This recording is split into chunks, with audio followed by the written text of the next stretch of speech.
One of the most common question is, doctor, when would I be able to stand and walk after having spinal surgery? Let's talk about it. My name is Dr. Rakesh Dhake. I'm working as a consultant spine surgeon in Mumbai. So this will depend on what technique you had the surgery with, what was your pathology before the surgery, and what is your functional status, like basic physiological status. You young, active 30-year-old male, or you obese 60-year-old, bedridden already. So these few factors will determine. Let's talk about it in more detail. So the simplest of surgery is microdiscectomy. In this surgery, we perform it under a microscope, usually by minimally invasive technique like you just using a tube with a minimal incision. Such patients we make to stand and walk in less than 6 to 12 hours, meaning on the same day. Even if you have a single level decompression by microscopic techniques, then yes, the same is true. You can walk on the same day. If you have had a fusion surgery where screws and rods have been used, then you can stand on the same or the next day. It can vary from patient to patient how active you've been before the surgery. So that will also play a role in when you will be able to stand and walk. Now let's consider if someone has had a deformity correction surgery. What that means is this person had scoliosis or kyphosis in their spine,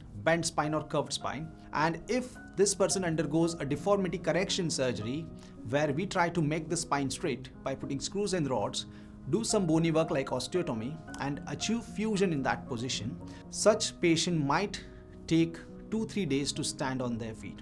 Why this is so? Because given the extensive surgery, these patients might have some pain even after surgery, and I usually focus on managing the pain on day 1 or day 2. Make sure that the patient is able to initially sit by the edge of bed, and if they are able to do so well, then we try to make them just stand by the edge of the bed. And if the pain is still better and controlled, then we can ask them to take a few steps with the help of a physiotherapist. Now, after they are able to walk a few steps, then we try to start some gentle physiotherapy exercises, ask them to do stairs, and once they are able to do so by day 3 or day 4, we try to send them home. So this is how in general it can go from microdiscectomy, which is the simplest form of surgery, to scoliosis correction, which is the most complex form of surgery. Now you have to understand that this is a general discussion, but if someone has had a fracture or an accident and the spinal cord was damaged during that, so pre-operatively already the spinal cord was damaged. Now if it is completely squashed and damaged, we cannot expect this person to stand immediately after surgery.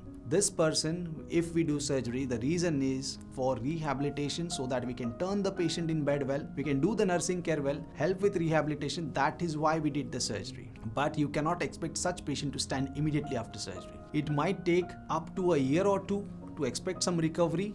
With extensive physiotherapy, then they might be able to stand with walker depending on the level or severity of spinal cord injury. Also, let's consider an example of 2 patients. One is very active 30-year-old male, and one is another like little on the older side, obese, diabetic, and not been very active and was bedridden for like months and months. So obviously the younger patient is going to take less time to be able to stand and walk, and the person who has already not been active, has high BMI, is going to take longer to stand and walk. So what is your physiological condition before the surgery will also play a vital role in deciding when you will be able to stand and walk after the surgery. I hope you have gained some information from this video, and if you have, I request you to please like and subscribe this video, as we have started this new English channel to reach our English audiences and spread spinal awareness. If you have any questions, you can write in the comment section below. We'll try our best to answer you those as we get time, or you can call and WhatsApp us on the number given below. Thank you so much.